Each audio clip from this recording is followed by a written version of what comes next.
Okay, Gene Kelleher from Bureau of Career and Technical Education, take it away. It is all yours. Hello and welcome. Thanks for attending, and we'll go through the slides, the PowerPoint, and I will be double going from the PowerPoints to the APE tool. So if you have any questions, feel free. We can take questions at the end as well. But I wanted to just explain the process of the 339 approved program evaluation, as it is not an audit.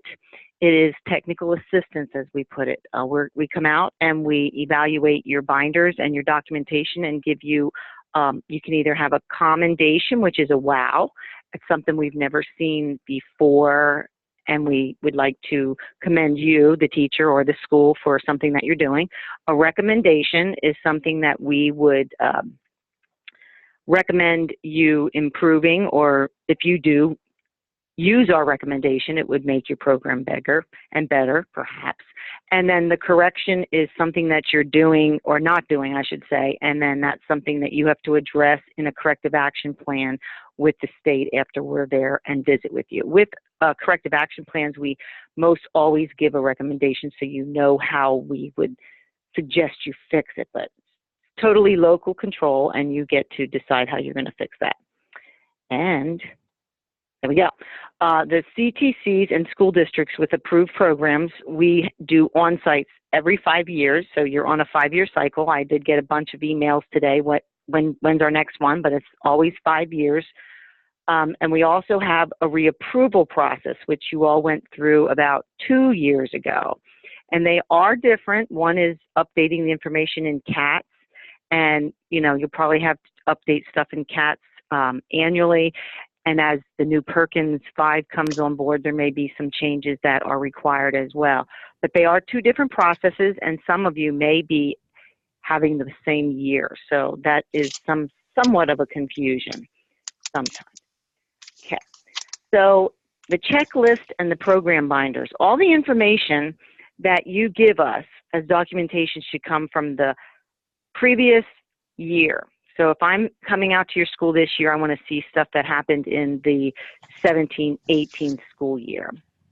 So that's all past year. And then all the shaded areas are for the administration binder. There are two sets of binders. One that the school teacher would put together, that is the program binder. And then there's one for the administrators to put together. And the administrators it will have special ed things, it will have guidance things, it will have in-services, comprehensive plans, but everything that's the gray shaded area is for the administrator to put together. If you are a school with one program only, it can go in one binder. But I've been seeing some binders that are missing a lot of the gray shaded areas. So also in the APE tool, each item has some bulleted items listed as examples. Now, we're not looking for every one necessarily, but we're not always just looking for one. If you can address it with one item, so be it. If you have to use 3 or 4 items to address that standard, then that's what we would expect to see in there. All right, so we'll go to the first section on academic standards. What we're looking for in 1.1 is integration of academic standards. And I've seen some lesson plans that are using the science and environmental standards. Some might have some math, but we're looking for individual lesson plans. So like here, I would go 1, 2, 3, 4.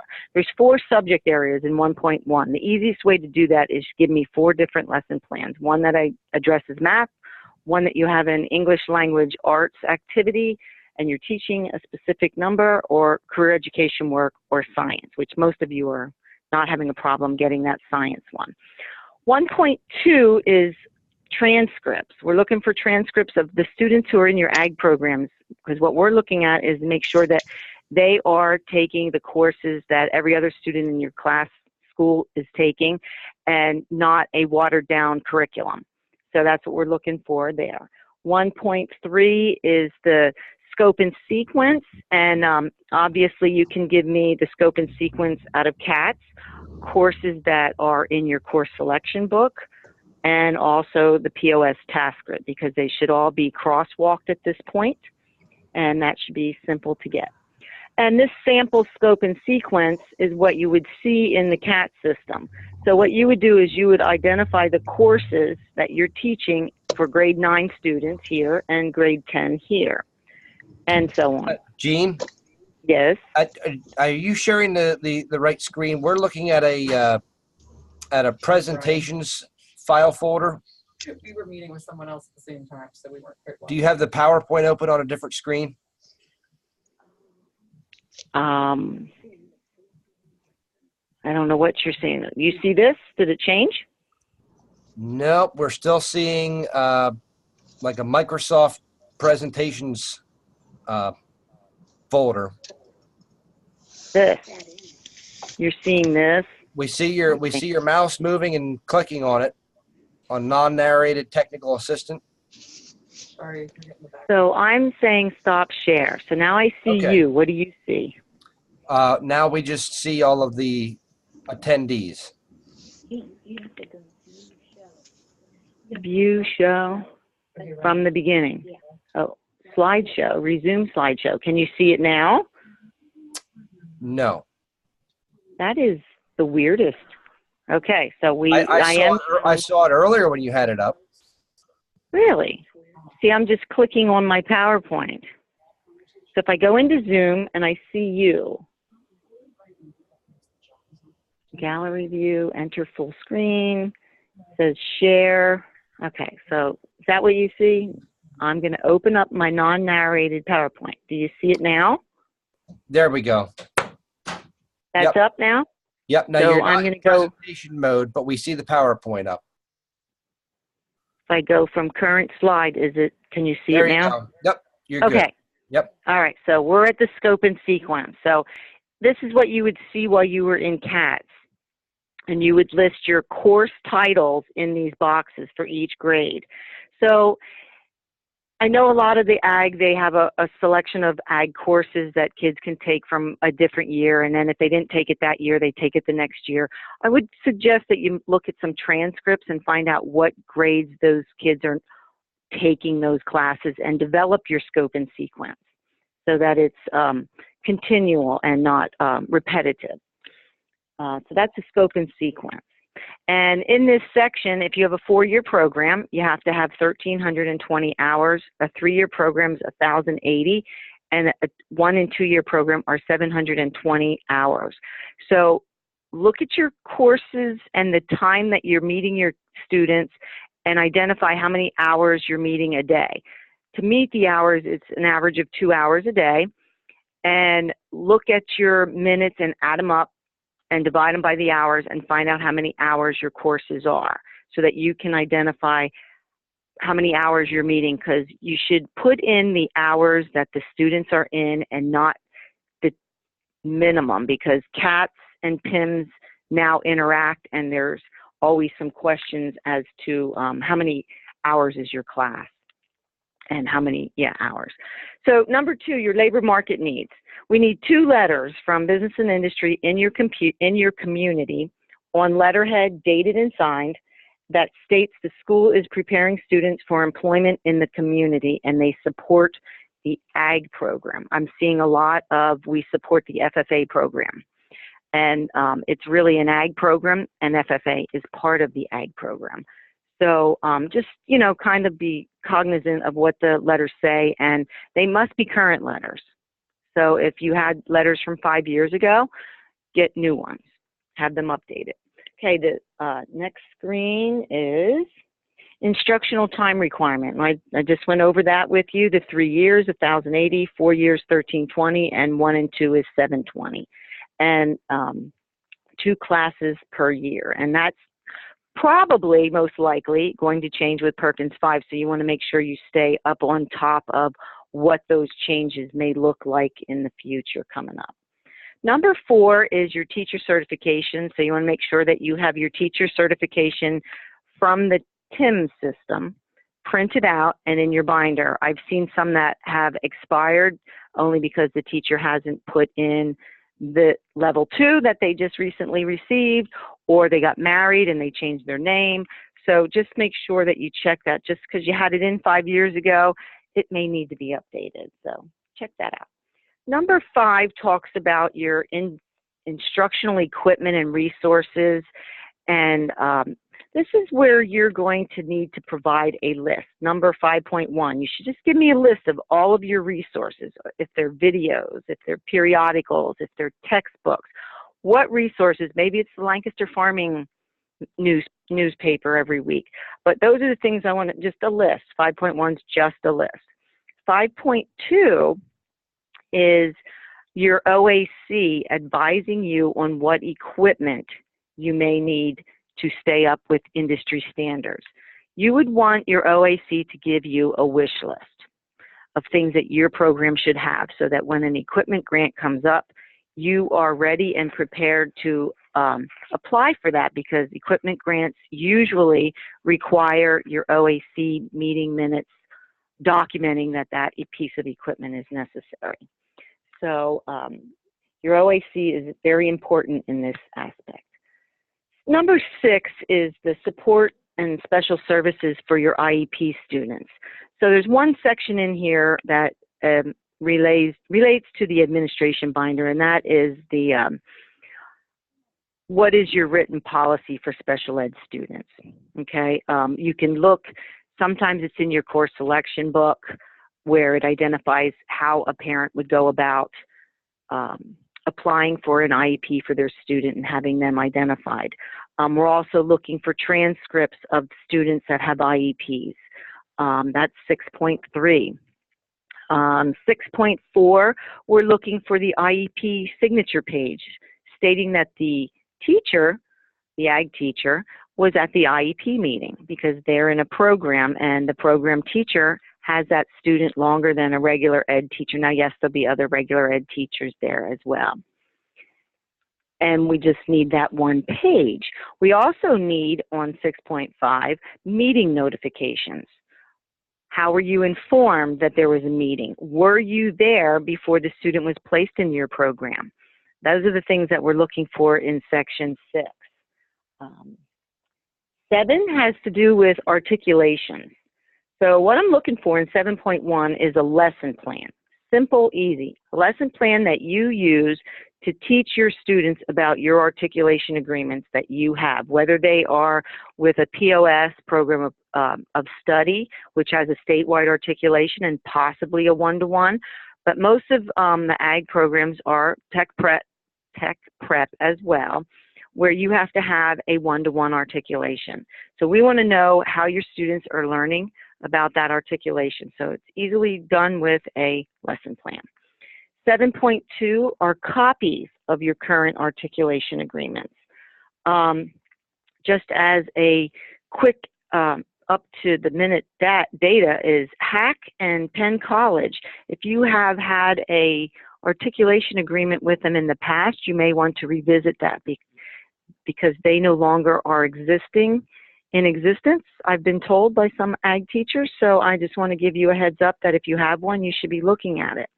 The SOAR students who are in the programs of study, the Applied Hort and Ag Mech, those students should be made aware of what colleges they can go to get those free college credits. And we want to know that the parents know about it. So anything you're doing in that realm with advertising and marketing through your articulation agreements, it's a big selling point right now. So number 8 is your career and technical student organizations. So 8.1, I'd like a list of who is involved. Easy, you guys are all on FFA, so I don't have a problem with you and your number 8. Lesson plans, activities, newspaper articles. I've been seeing some nice booklets done up by each school where they list state officers, what types of classes and courses that you use through FFA. So that's not usually a big problem with your involvement with FFA. Joint planning is not applicable to high schools, and that sends us off to 10, the accountability standards. All right, if you happen to have the APE tool in front of you, there are 2 things that you, the teacher, need to do. You need to tell me which NOCTI you're taking. So I would suggest you go to the NOCTI website, pull up your NOCTI test, put that in there, you know, the blueprints. Number 10.2 is indicate the number of students who qualify as program completers. Now, there's been a little bit of confusion with who is a concentrator and a completer, and when does a student sit for a test. So you would be tracking your students through course selection. I don't know if the guidance counselor does it or if you, the teacher, does it, but you have to track when a student hits 50% of the courses and hours, they are considered a person who must take the NOCTI. And they must be a senior, and when they graduate, they are considered a completer, whether they pass the test or not. They take the test at 50%, they graduate, they're a completer. That's kind of a little confusion sometimes when you're putting information into the PIM system. I'll get all those systems separate. But so 10.3 through 10.7 are data points that somebody at your school will have. One is on the industry assessment, that's the NOCTI, how many students are taking it and becoming basic or competent or advanced. We're looking for a sheet that has the students listed and what they scored, or just if they were competent or advanced. 10.4 is the keystones, how many students you have. It should be the same students who are taking the test, the NOCTI, should be listed there with whether they were proficient or advanced on the keystones. These are all data points that your principal most likely is tracking, because that's where I'm getting it mostly when I'm on the road doing evaluations. When they're missing, the principal can pull them up in a spreadsheet because they're tracking. And then we have student graduation as 10.5, and then 10.6 is a placement in and retention of post-secondary education and training. That's a survey that you could do at the school level, asking kids where they're going to go, but they also have to come in a year later through the PDE survey and fill that out once again. But we're looking for how you are trying to get those kids to take that survey. So maybe you send a letter once a year. Maybe your secretary calls all the ag students and asks them to complete the survey. Give us some documentation on how you're getting students to complete that survey. 10.7 is on non-trad, and basically those are the females in the ag programs. So we're looking for a list of who the non-trad students are. Jean, Okay, if we could interject a question here real quick related to what you just covered. Go ahead. If a student only meets 50% of the requirement as a junior but are not taking ag classes their senior year, do they still have to take NOCTI? They would not take the NOCTI as a senior because they're not in the class. You have to be in the program to take the NOCTI. They have to be in the program, because we do have some kids that are in ag, 9th, 10th, and 11th, and then they go to a one-year program such as SUN, and now they're in another CTC program. They have to take the NOCTI that they're in. But like that might change with the new Perkins law, so you need to keep up to date on that, because I know there's changes coming down with Perkins and some of these accountability standards, because some of the accountability standards will also change as well. Okay, 11 is the student objective forms. Students fill out this career objective form once a year. Every year they're in the program. We like to see growth. There's a new form that's on the PDE website that requires a parent signature, the guidance counselor, the teacher, and the student. They have to identify what they're going to do in post-secondary, what's their zip code, what career are they pursuing. It must match the program area that they're in, and they must be signed. So you want to make sure in this section as documentation, maybe pick 2 or 3 students, put in all 4 years, if you have a 4-year program, of their occupational objective form, so we know that they've been filling them out every year, because that's how the Auditor General comes in and audits your programs for reimbursement. So 11.2 is provide documentation that the student records have this occupational objective form in it. So what I would do is when I come to your school, I would go to your guidance counselor and I'll say, okay, these 3 kids are identified as being in the ag program, I'd like to see their 99-year file. And that's what I expect to see in there. Those, if it's a 4-year that they're in there, 4 years in there, their NOCD assessment in there, those are all things that need to be in their permanent record. 12.1, the local advisory committee. As you can see, it's a gray shaded section. This is for your administration. Your administration should have their own committee. I'm looking for a membership list with their members' name, title, and company organization. They are to have one meeting a year. They should include a variety of businesses and industry that are located in your community and can include 1 or 2 of your OAC members. The LAC and the OAC are not the same people.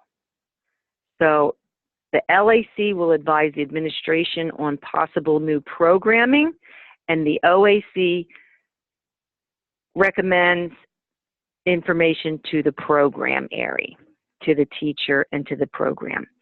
So 12.2, I'm going to look for a local advisory committee meeting minutes, agenda and meeting minutes.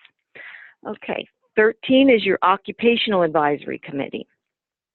What I'm looking for here are the 2 last meetings that you have had, and they should both be in the same school year because it should be from the previous school year. And because it's required to have 2 meetings a year. So put your meeting agendas, your meeting minutes in there. 13.2 is your OAC has been appointed by your board of directors, your school board. Your principal would maybe give your superintendent a list of your OAC members, and the school board would just say yes to the list, and then you would provide your school board meeting minutes highlighting that they were approved by your school board. 13.3 is just a list of your OAC members' name, title, and their affiliation. We're looking for business and industry. I think the instructions say for business and industry. Then you should have the workforce development on there, a post-secondary, parents and students and people from the community. And the post-secondary should maybe be the person or the school that you have your articulation agreement with, because they would be the ones that would be most interested in knowing what you're teaching and how to advise you to change your teaching or topics that need to be taught so there's a smooth transition to that post-secondary world. 13.4 is just your meeting minutes. And your meeting minutes, I'm going to recommend that you look at the guidelines for an effective OAC, and they're on the PDE website. And using that tool, which was updated this past year, and this APE tool, create 2 agendas that look totally different so that you're not repeating yourself each meeting with your OAC members. And, you know, because you're supposed to get their advice on how to build your curriculum, what type of equipment, instructional materials, safety requirements, program evaluations, all those, what types of industry certifications, anything, you know, they can add tasks to your task grid, performance objectives. I mean, there's so much in this APE tool that your OAC should be advising you on and helping you to develop so that you're meeting all of those program needs for the business and industry and the community. 14 is your admissions policy. Now, your admissions policy, I sat down and I worked out a very simple, basic, if you have an unlimited admissions policy where your school just adds additional courses if they're full, then you would have an unlimited admissions policy. And I can send you that sample if you're interested. But what we're looking for is, what does your school do? You have to identify whether they're limited or unlimited. And if they're limited, you have to tell me how you say who can get into the program that wants to be in the ag program, or any other program for that matter. Then there has to be the discrimination statement on that admissions policy and how you recruit. And like I said, I can give you a very simple, basic one. And then your program placement procedures. So those 3 things are part of your admissions policy. I am seeing in some of the binders that I'm reviewing that they are putting in the admissions policy for entrance into the school district. And that just means that you live within their school district lines. That is not an admissions policy to an approved PDE program, CTE program. So if you're interested, just drop me an email. I can send you that as well. But that is a gray shaded area. So that's not your responsibility. It's the admin's responsibility. I just want to point that out. Okay, moving on to 15. This is your occupational analysis. And this is where we're looking for a variety of items. Lesson plans that are crosswalk to industry standards. You know, I know some of you use CASE curriculum. Some of you use the NFNR. I think that's what it's called. You're probably all laughing over there. But those are industry standards, but we also would, you know, be open to you using the POS task grid and to using ONET for finding, you know, standards that are across the board. 15.2 are standards-based instruction. So we're looking at your, you know, using the POS task grid because that is basically the standard for ag mech and for ag mechanics.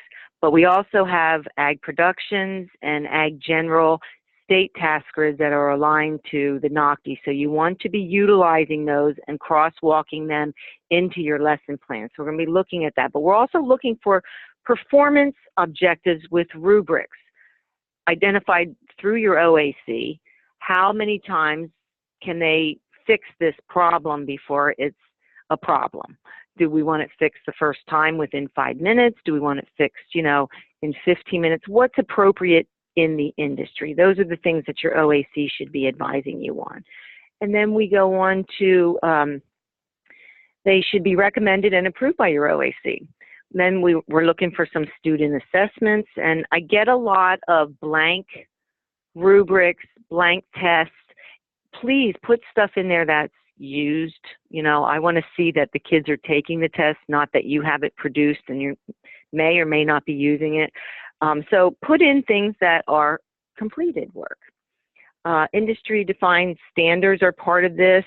Students need to be earning industry certifications. Your school will love you if you have industry certifications because it helps their PA ready indicator. So look in CATS, get the list of industry certs that would apply to your zip code and ask your OACs which ones benefit. Did we run out of time? Jean, we lost your PowerPoint. Oh. Did you Did you stop sharing screen by accident possibly? I don't know. I wasn't touching my computer. Share. Here, let's share again. Maybe it cut out.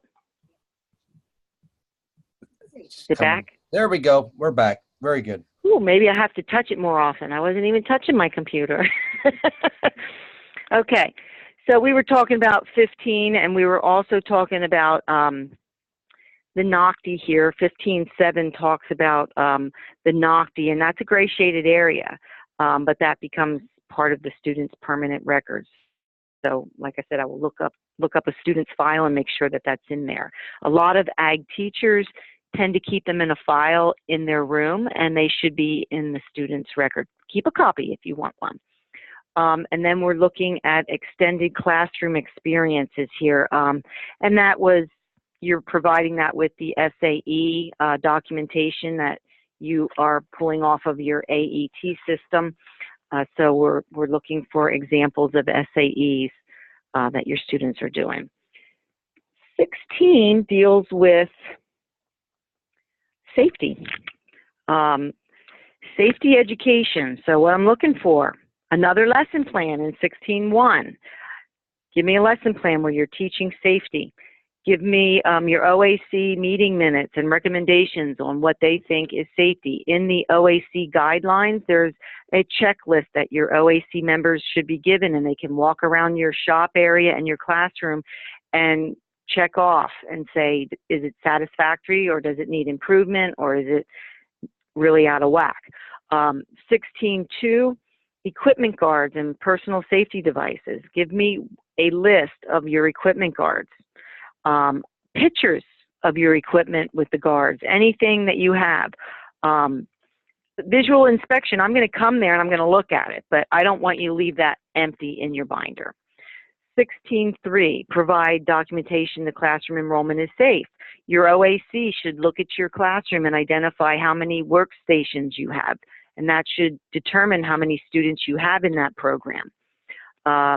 Whether your workstations are barrier-free, your OAC minutes can reflect that, and I will definitely be doing a bird's eye view of your classroom, and that's what I'm looking for. The visual inspections that's on here is something that I'm going to personally do, but I want you to provide me documentation as well. What provisions have you made for handicapped people in your classrooms? I've been to some schools where their greenhouse is up a hill. How is a person in a wheelchair able to get there? Those are some things that your OAC needs to be advising you on. Storage of materials. I recently just saw a list of materials and supplies. What I'm looking for in 16.6 is that you have a flame-proof, fire-resistant chemical cabinet that's yellow. So I'm going to be looking for that. So, you may have a policy. I was at a school that had a policy on how to make sure the containers closed properly and stored, and they had it all nicely, and it was posted right on the fireproof cabinet. So there's lots of things that you probably are doing that you want to highlight in your binders. And your SDS sheets, if they're hanging, that's important by the door so everyone knows where those safety data sheets are.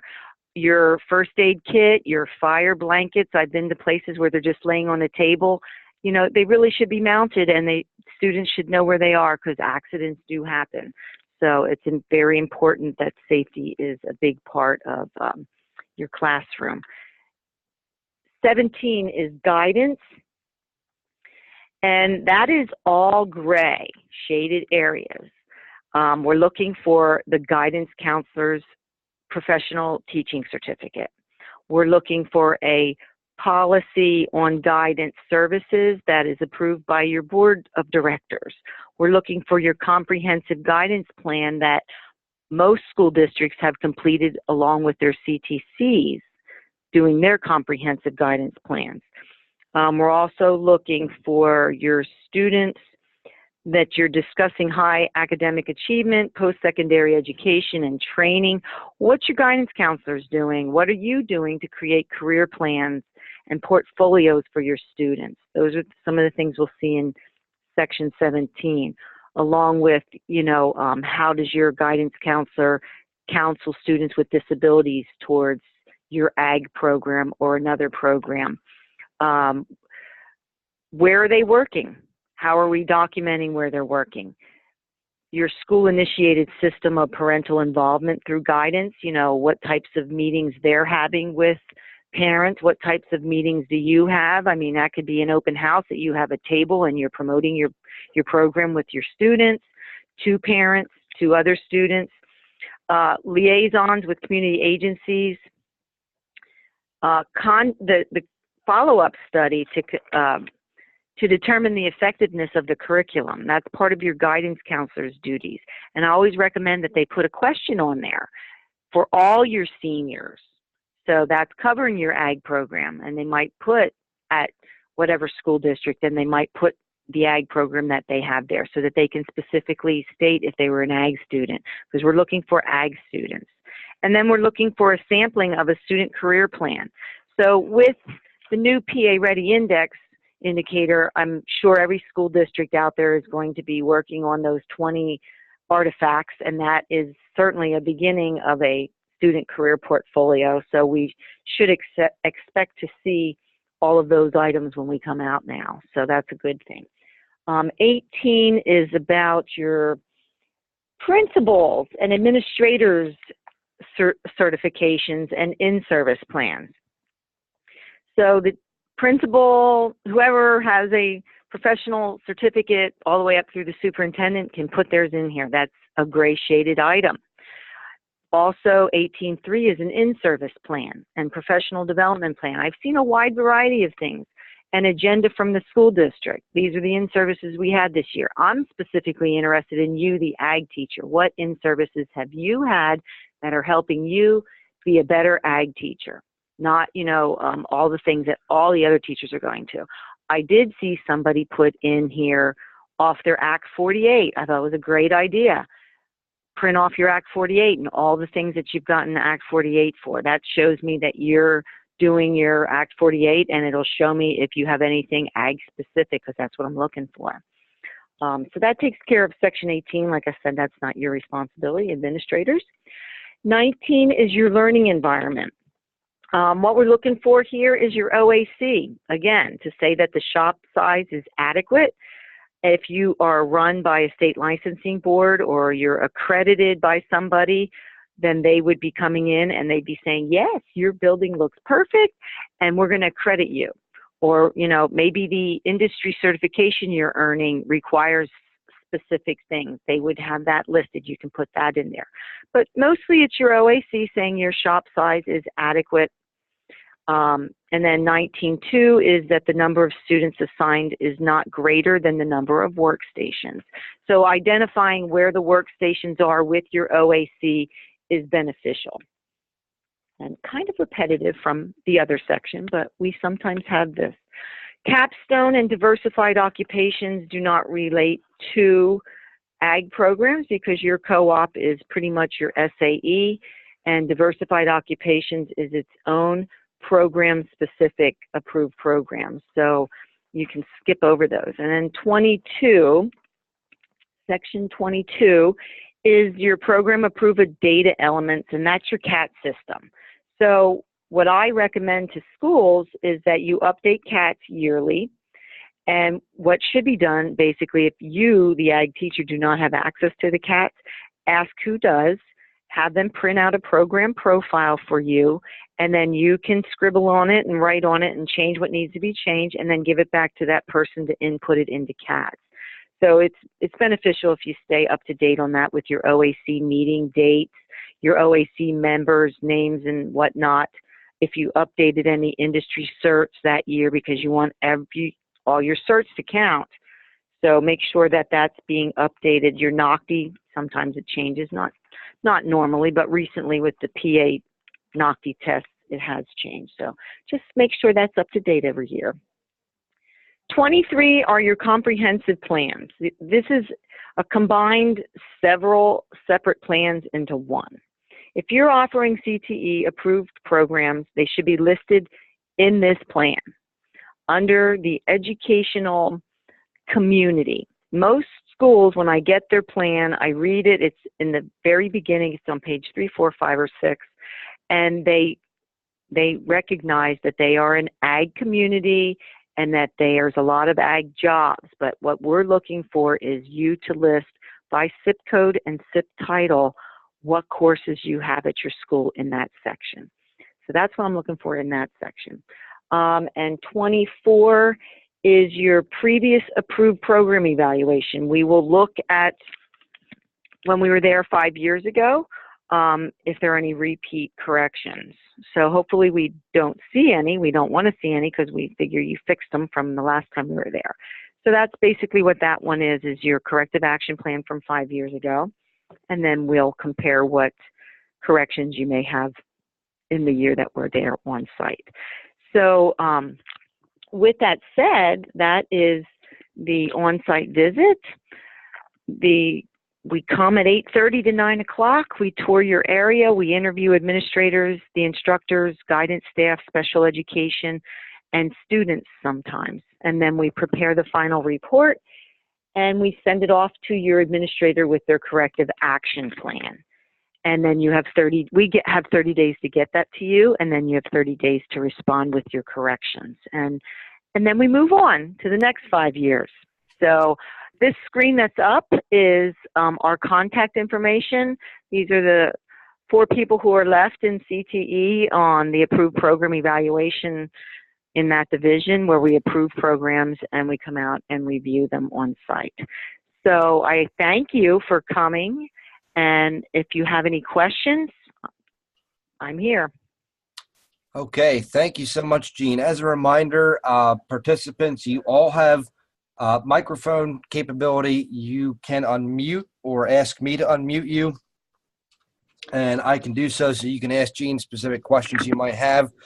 I do have one question that was sent to me privately through the chat as you were going along, Gene. It's kind of a two-part question. So the first part to this question is, what if you are in your first year of approval? When do your students start to take NOCTI? Well, that's a good question. How long is the program? If the program is 4 years, a student who would be in the program in the 11th grade of that year, and they are halfway done in 12th grade, they would take the test in 12th grade. Okay. 50%, keep that 50% in mind. They finish 50% of the program, they take the test as a senior. So the other part to that question is kind of a hypothetical. If you have 4-year students, but they only have 3 years of objectives, is that going to be a problem? Well, did they just not do them the 1 year? And was it the first year or was it the last year? Or in the middle? It's probably going to be a recommendation that you do one every year because that's required. Because what's going to happen is if the Auditor General comes in and audits you for that year and they don't have any, that's a problem. They're going to have to pay money back. Okay. Hopefully that answered that question. Anthony, yes, the webinar here will be recorded. I don't know if Gene has a link up to it, but there actually is, and I can share this. I can share this out in a follow-up email to all participants. There's actually a narrated PowerPoint that Gene has put up on the, I believe it's the PDE, Bureau of Career Technical Education website, Gene. Is that correct? Actually, it's on the Penn State University Allegheny's website. I've been trying to find that today, and I couldn't find it, so I was sending an email out for that. I can share that out in a follow-up email with everybody tomorrow. But that PowerPoint is available, as well as the recording to this webinar will be on the Teach Ag Penn State or Teach Ag PSU YouTube channel on the Center for Professional Personnel Development playlist. And I can share that link directly to that recording in a follow-up as well. That would be great. Do we have any other questions for Gene? We have a good 15 minutes left in the scheduled time. Here's a question. Sometimes students cannot take a course their freshman year, but still take 50% of the course in the next 2 to 3 years. Do they count as a completer and take the NOCTI? They would count as a concentrator, take the NOCTI, and become a completer, yes. When they graduate, they are considered a completer. I know there's a lot of confusion out there that a student isn't a completer unless they took every single class, and that's not the case. It's 50% of the program, take the test as a senior, graduate, you are a completer.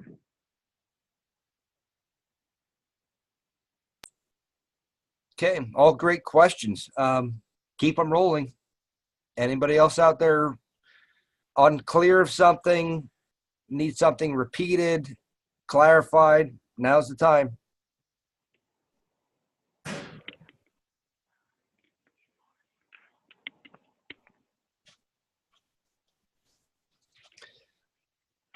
Okay.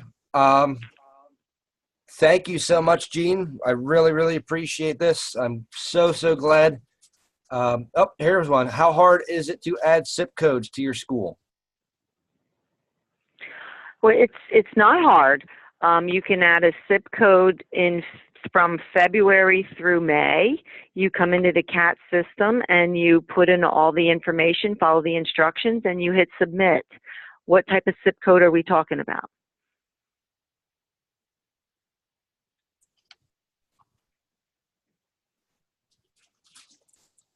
Anthony, I have you unmuted if you'd like to speak. Yeah, ag foods and maybe horticulture. Say that again, Anthony. Ag foods and maybe horticulture. Applied horticulture is a program of study. That one would be easy. Now you said food, something else? Ag foods. Ag food? Ag foods. I will check with Beth if there is a zip code for that.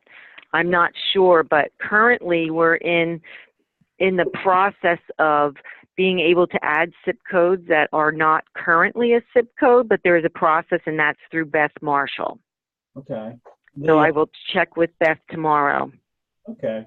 So yeah, because like I have kids that come into the program for our, and so they come in and they take agri-science applications first, and then they kind of track, you know, ones that are interested in horticulture kind of go that track, and they may not take ag mechanics classes or animal science classes, and then when they go to take the NOCTI at the end, it's a real struggle. I got to do a lot of remediation with them to get them ready for it because they never got the classes that would have been, you know, that have that information on it. So if they were able to transition into like to the Hort one, then they would do pretty strong in that, and it wouldn't be as much remediation with them. Mm-hmm.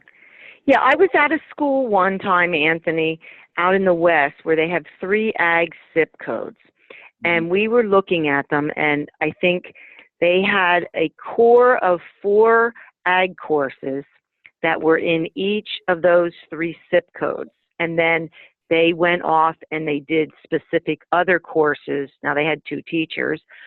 They did specific other courses that would be, I want to say they had ag general, they had applied hort, and they had ag mech, so that they have the courses that are core to all of those SIPs, and then they added other courses and had additional programs approved. Yeah, that's it kind seemed of to work there. Yeah, that's kind of what we're hoping to do here, because I think it would benefit those kids a whole lot, especially we wouldn't have to, you know, do a lot of, you know, especially the ones that, let's say, went the Hort route, and I'm trying to cram all the ag animal science stuff and ag mechanics stuff into them so that they can do decent on the test, you know. Right. So that would be much better. Well, CATS opens usually right after Valentine's, and any new programs for submission have to be submitted by May 31st. Okay, I'll be in contact with you on that then. Yeah, you can call me. Okay, thank you. Sure. Okay, thank you, Anthony. Question from Darla. Is there a document available, Gene, that they could provide to their guidance department that might have tips and tricks to completing the guidance portion of their 339 binder in hopes to see that they have the necessary records and record-keeping processes in place prior to a visit? Yes, I would suggest that they just take out Section 17 in the the approved program evaluation and say, these are the things that you have to prepare for the 8th visit for our approved program. That's what I would do, because it has bullet points of everything that we're looking for, or samples of what they can provide. Is that what Darla means? Darla, I have you unmuted if you'd like to speak. Yep, that was good. Thanks. Okay, perfect. Question from Kayla: for new programs that have just started an ag program last year, when can they expect their first visit? Usually we don't come out until after you would have your program. So you have it 1 year. We probably wouldn't come out until the 5th year, because we come out every 5 years. So, I mean, we could certainly come out sooner. If you have other approved programs, you're already on a cycle. But if this is your first program and only program, I have to put you on the cycle. Okay, thank you. You're welcome.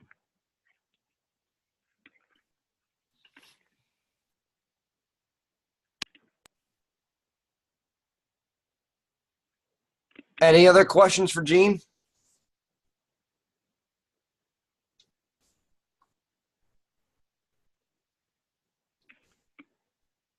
Okay. Great discussion, great questions, great presentation, Gene. Thank you again so much for giving us your time this afternoon. You're welcome.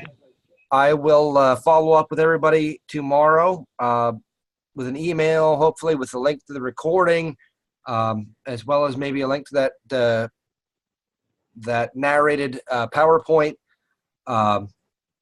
Also, folks, feel free to, share if you get confronted.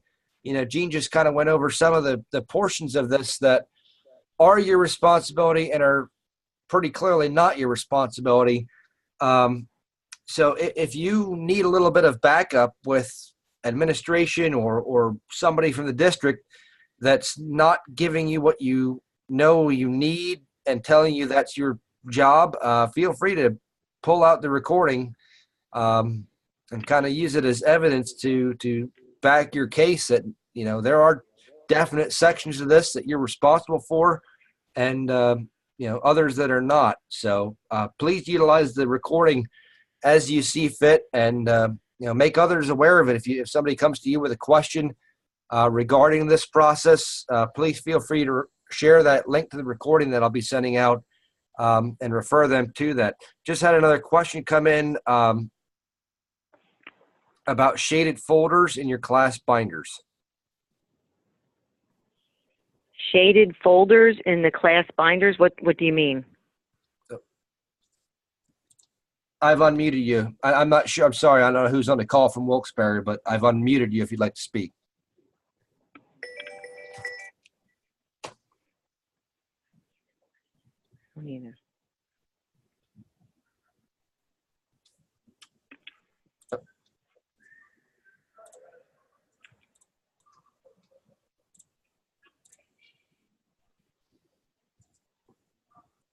And there they are. Okay, whoever's on the call from Wilkes-Barre CTC, you're unmuted.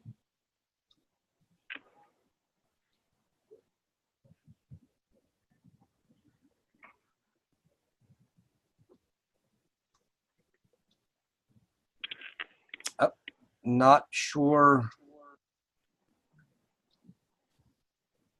Maybe they were disconnected accidentally.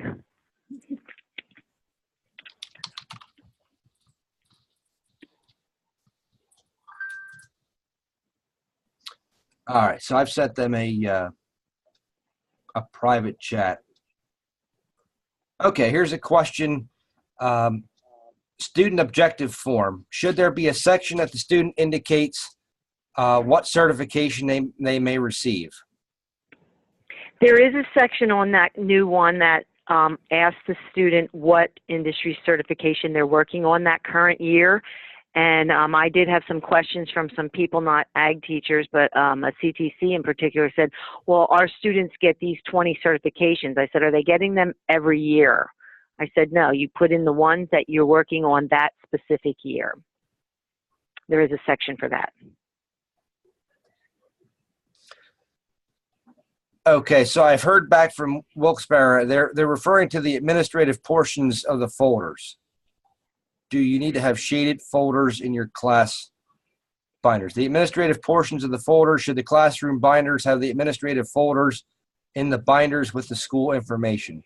If you're at a CTC, you would only do your program areas. No gray shaded things in your binder because you're a CTC. A CTC is going to have a huge binder for their administration, period. They'll have a separate binder. You do not need that in your binder at a CTC.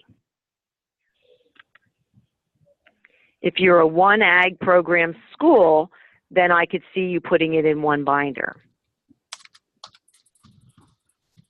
Because this past year we had the ag schools that were up for visits mail their binders into PDE, and we reviewed them here, and then we went out to the county and did several schools at the same week to save time.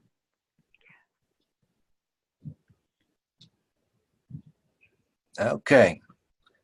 Great questions. Anybody else? Any other questions, folks?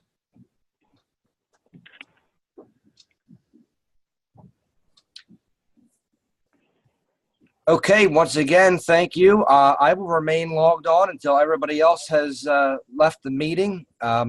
If you'd like to remain on and ask Gene a question sort of individually after the recording has ended, feel free. Again, I will stay on until everybody else is logged off, but at this point, unless anybody else has additional questions, you may leave the meeting, and thank you so much for joining us. Appreciate it.